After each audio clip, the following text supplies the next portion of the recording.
The proof is in the pudding. In case you missed it, here's Carney making America great again. Let's be absolutely clear. Canada Strong will help make America great again. Examples of where that's true are legion, where we should work together and compete with the world together. So what's the big deal? It's only 4 words: make America great again. Well, for starters, he ran on the ideology of elbows up. Stuff like this was very common at his rallies.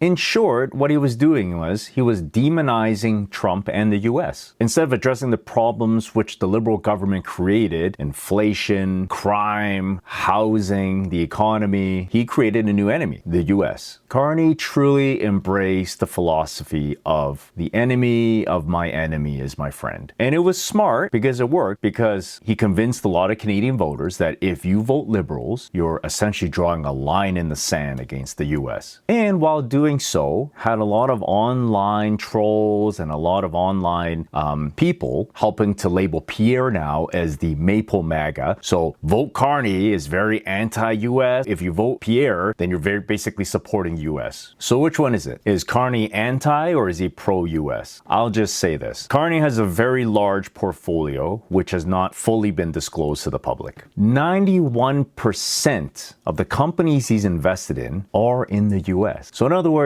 the better the US does, the more money Mark Carney is going to make. In 2024, this is just very recently, when Carney was a chairman at Brookfield, he relocated the office from Toronto to New York, an office where it's had its corporate roots in Toronto for over 100 years. He claims that, oh, well, all my investments are in a blind trust. The investments that you were aware of before you put them in the blind trust. Now, these things are really important because you want to know the decisions and the choices and the direction he makes for Canada, whether or not they're actually there to enrich himself, to benefit himself, or if it's actually for Canada. Now, based on these few things I mentioned, I hate to break it to a lot of people that voted for Carney, and hopefully you guys don't have a meltdown, but I truly think Carney wants to make America great again. The forest was shrinking, but the trees kept voting for the axe because the axe was clever and convinced the trees because its handle was made of wood that he was one of them.